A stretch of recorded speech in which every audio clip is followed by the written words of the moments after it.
ஆஹா ஆஹா, நாம மேல விஸ்வமூர்த்திக்கு டவுட் வராதில்ல? இல்லவே இல்ல. ஒரு வழியா சசி நம்ம கண்ட்ரோலுக்கு வந்துட்டான். இவ்வளவு சீக்கிரமா அவன் நம்ம கண்ட்ரோலுக்கு வருவான்னு நான் எதிர்பார்க்கவே இல்லை. அவ ஒத்துக்கிட்டாலும் அவ புருஷன் பிரச்சனை பண்ணுவா மாதிரி தெரியுதே. அவனுக்கும் அரவிந்துக்கு பண்ணின மாதிரி பண்ணிட வேண்டியதுதான். அரவிந்துக்கு என்ன பண்ணீங்க? சொல்றேன். முதல்ல நம்ம பார்ட்னர்ஷிப்பை பத்தி பேசிக்கலாமா? உங்களுக்கு எவ்வளவு வேணும்? நீங்க எவ்வளவு கொடுப்பீங்க? ஒரு 60 கோடி கொடுக்குறேன். ஓகேவா? ஓகே. அபிக்கு எவ்வளவு வேணும்? உங்க விருப்பம் சார். ஒரு 10 கோடி எடுத்துக்கம்மா. மீதி உங்களுக்கா? ஆமா, விஸ்வமூர்த்தி பணத்தை கொள்ளையடிக்கிறதுக்கு அவருக்கு பின்னாடி இருந்துகிட்டே பிளான் போட்டது நான் தானே. அவர் எக்ஸ்பெக்ட் பண்ணிருக்கவே மாட்டார் இல்ல? ஆமா சார். சார், எனக்கு ஒரு டவுட். என்ன? விஸ்வமூர்த்தி கிட்ட சசி வயித்துல வளர குழந்தை தான் வாரிசுன்னு சொன்னீங்க இல்லையா? ஆமா, அதே மாதிரி அந்த குழந்தையோட ஓலன் சோல் கார்டியன் நான் தானும் எனக்கு அப்புறம் என் குடும்பத்தாருன்னும் எழுதி வாங்கியிருக்கேன். அதை ரெஜிஸ்டரும் பண்ணியிருக்கேன். அதுல என்ன டவுட்டு? குழந்தை சசி வயித்துல இருக்குமா? அவளுக்கு கர்ப்பப்பை கேன்சர் ஆச்சு. இருக்காது. பின்ன எப்படி? குழந்தை வளர்ந்ததும் அவ கர்ப்பப்பை தாங்காம செத்துருவா. ஓஹோ. விஸ்வமூர்த்தி ஷாக் ஆக மாட்டாரா? மாட்டாரு. எப்படி? அவர் தான் அதுக்குள்ள பையன் செத்த அதிர்ச்சியில மென்டல் ஆயிருப்பாரு. அடேங்கப்பா. சார், யார் இந்த ஐடியாவை உங்களுக்கு கொடுத்தது? எனக்கா தோணுதுமா. ஒரு டாக்டருக்கு இப்படி தோணலாமா? டேய், எழுந்துரு. டாவா? எழுந்துறா. என்ன?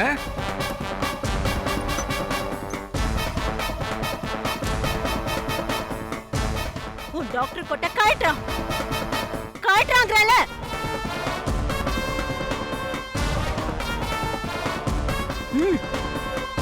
ஒரு உயிரை காப்பாத்துற தொழில இருக்கிறவங்க போட வேண்டிய கோட்டை போட்டுக்கிட்டு இப்படி உயிரை எடுக்கிறியே, இது நியாயமா? சசி, உன் டிராமாவுக்கு ஏன் உடனே ஒத்துக்கிட்டா தெரியுமா?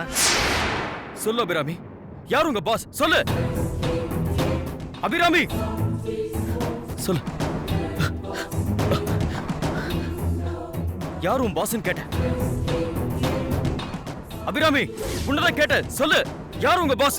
சொல்லு, யார் உங்க பாஸ்? அபிராமி. அபிராமி, நீ இப்படி இருப்பேன்னு நான் எதிர்பார்க்கவே இல்ல. அபிராமி, என் கை கட்ட அவுத்து விடு ப்ளீஸ். அவுத்து விடு. பாஸ்,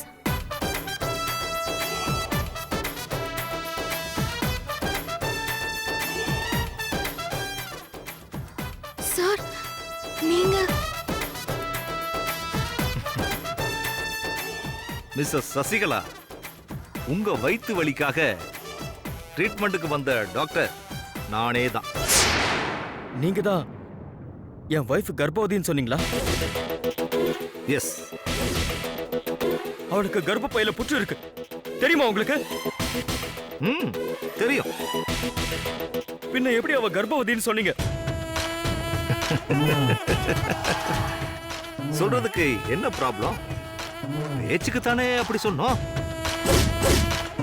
அப்படின்னா சசிகலா கர்ப்பவதி இல்ல.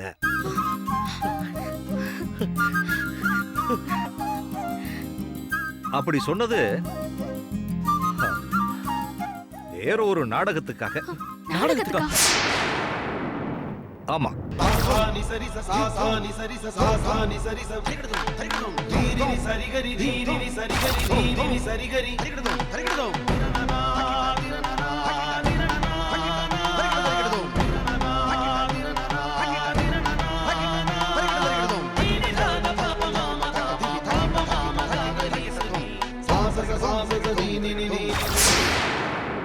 ஒரு பெரிய கோடீஸ்வர பையனுக்கு ஒரு அநியாயம் நடந்திருக்கு.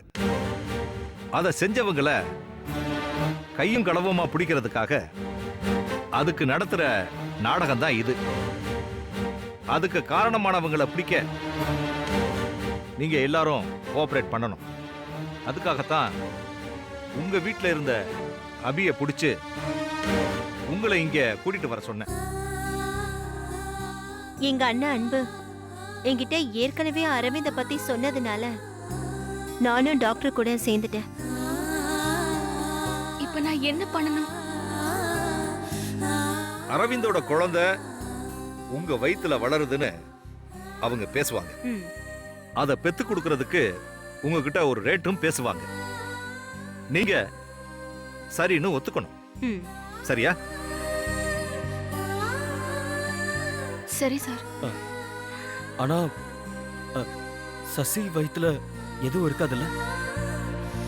இருக்காது. அதுக்கு நான் கேரண்டி. அப்படின்னா எனக்கும் அப்ஜெக்ஷன் இல்ல. தேங்க்யூ. Please cooperate. அப்படின்னா அவன் வயித்துல அரவிந்தோட உயிரணுவை வைக்கலையா? இல்ல, அரவிந்தோட உயிரணுவை என்ன பண்ணீங்க? ரிசர்வ் பண்ணி பத்திரமா வச்சிருக்கேன். வேறொரு பொண்ணோட வயித்துல வச்சு அவங்களுக்கு ஒரு வாரிசை உருவாக்கி கொடுப்பேன். அப்படின்னா நடந்தது எல்லாமே நாடகமா? ஆமா, நீ விஸ்வமூர்த்திய முட்டாளாக்கி சம்பந்தமே இல்லாத சசிய அவரு ரிலேஷன்ங்கிற மாதிரி ஒரு கதைய உருவாக்கி அனாதையான அவளை குழப்பி நீ பண்ண நாடகத்தை விடவா நாங்க பண்ணது நாடகம்? யார் நீ? அனாத அபிராமின்னு நினைச்சியா? அவ அன்போட தங்கச்சி. எந்த அன்பு? அரவிந்த கொல்றதுக்காக நீ உபயோகப்படுத்தின அன்பு.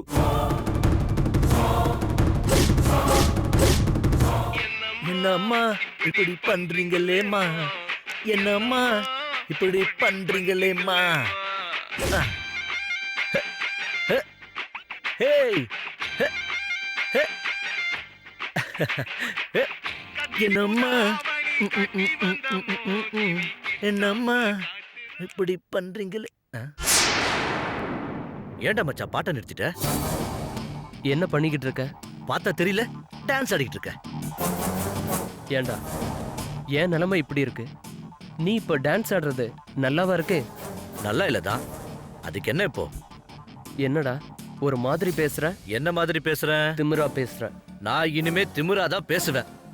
என்ன இப்போ? இது சரிப்படாது. நீ கிளம்பு. எங்க கிளம்ப? உங்க வீட்டுக்கு கிளம்பு. நான் கிளம்பிட்டா உனக்கு யார கழுவி விடுவாங்க? இதுக்கு தான் எவன் கையிலையும் எதையும் செய்ய வச்சுக்க கூடாதுன்னு சொல்றது. இனிமே எனக்கு நானே கல்விக்கிறேன். நீ உன் வீட்டுக்கு கிளம்பி போய் அங்க அடிக்கும் போ. ஐயோ தோடா மச்சான், இதாண்டா என் வீடு. இது ஓ வீடா? ஆமா, ஓ சாவுக்கு சேவை பண்ணா எனக்கு இந்த வீட்டை கொடுத்துறதா டாக்டர் சொல்லிருக்காரு. ஓ ஃப்ரெண்ட்ஷிப்காக செஞ்சேன்னு நினைச்சியா? இன்னைக்கு நீ சாகும்போது டாக்டர் ஆதாரபூர்வமா உங்க அப்பா கிட்ட இருக்கணும்னு தான் என்ன இங்க இருக்கவே சொன்னாரு. இன்னைக்கு நான் சாக போறேனா? ஆமா, டெஸ்டிங் பண்ணும்போதே LSDன்ற பேர்ல உனக்கு பாய்சன் இன்ஜெக்ஷன் கொடுத்துட்டாங்க. சரியா இன்னும் 5 நிமிஷத்துல உன்னை சாவடிச்சிடும். என்ன கிண்டல் பண்றியா? நான் ஏன்டா கிண்டல் பண்ண போறேன்? பின்ன என் சாவுக்கு சேவை இன்னைக்கு நான் சாகும் போது ஆதாரபூர்வம்னு ஏதோ சொல்ற. டாக்டர் என்கிட்ட என்ன சொன்னாரோ அதத்தான் நான் உன்கிட்ட சொன்னேன். டாக்டர் என்ன சொன்னாரு? அவருக்கே ஃபோன் பண்ணி கேளு.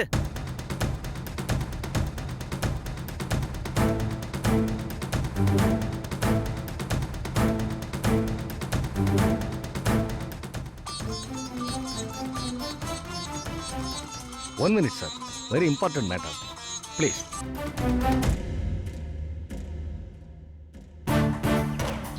ஹலோ. Hello doctor. சொல்லு அரவிந்த். இந்த அன்பு ஏதோ உளறான், உண்மையா? இப்போ டைம் என்ன?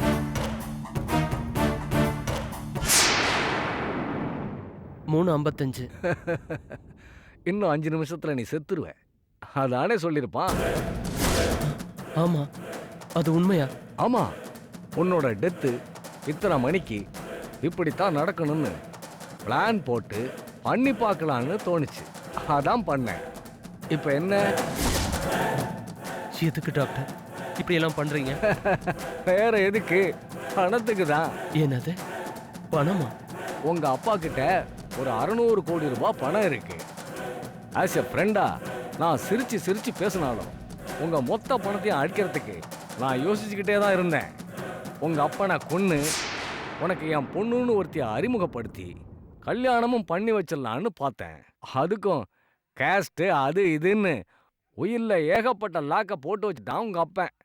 அதான் உன்னையும் கொன்னுட்டா அவன் கையாலேயே மொத்த பணத்தையும் என்கிட்ட கொடுக்க வைக்கிற மாதிரி ஒரு ஐடியா பண்ணியிருக்கேன். அதுக்கு தான் ஜீனோமேப் தெரபி ட்ரீட்மெண்ட்ல இப்போ உனக்கு வந்திருக்கிற வியாதிய வர வச்சேன். ஜீனோமேப் தெரபியா? ஆமா. அப்படின்னா உங்க ஜீன்ல யார் யாருக்கு எந்தெந்த காலத்துல வியாதி வந்திருக்குன்னு உங்க செல்ல வச்சே கண்டுபிடிச்சிடலான்னு அன்னைக்கு ஒரு நாள் உங்க வீட்டுக்கு வந்து ஒருத்தன் சொன்னான்ல, அவன் ஏன் ஆளுதான். உங்காலா? ஆமா, உன்னோட ஜீன் தெரப்பியை ரெக்கார்ட் பண்ணிட்டு வந்தவன் உன்னோட டிஎன்ஏவில் வரக்கூடிய வியாதிகளை கண்டுபிடிச்சு சொன்னான்.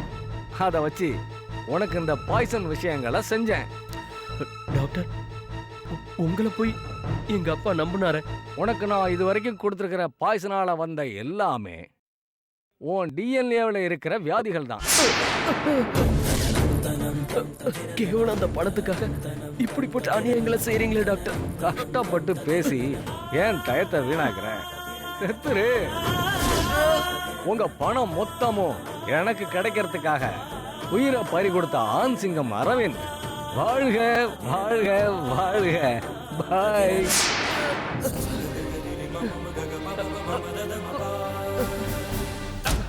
என்ன உங்க அப்பாவுக்கு ட்ரை பண்றியா? அவர் போன் என்கிட்ட தான் இருக்கு.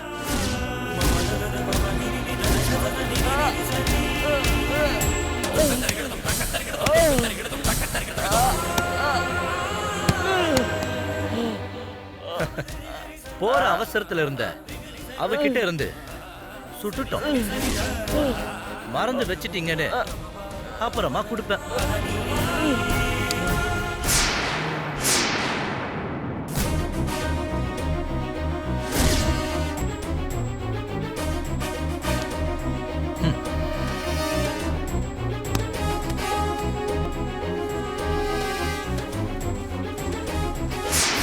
பணத்துக்காக எங்க அண்ணன் இந்த மாதிரி அங்கங்க அநியாயம் பண்றதுனால அவன்கிட்ட இருந்து விலகி நான் அனாதைன்னு சசி அம்மா வீட்ல வேலைக்கு சேர்ந்தேன்.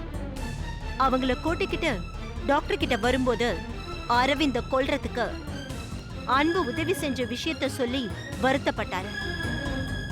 நாங்க எல்லாம் ஒரே ஊருக்காரங்க. அவளுக்கு டாக்டர் ஆகணும்னு ஆசை, வசதி இல்லாததுனால முடியல. ஆனா நீ அக்கிரமம் பண்ணிட்டு இருக்க.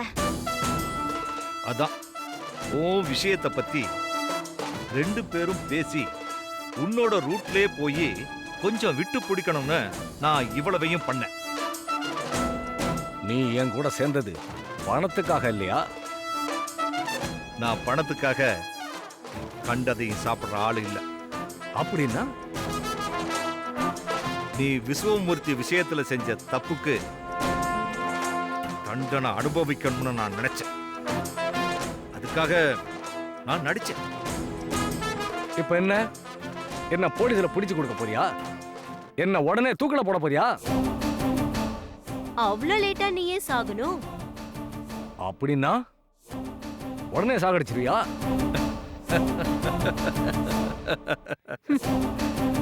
90% டைம் முடிஞ்சிடுச்சு.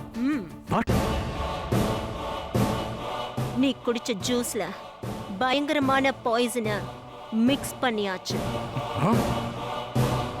என்னது? நீ அத குடிச்சாச்சு. உன் கதை ஓவர்.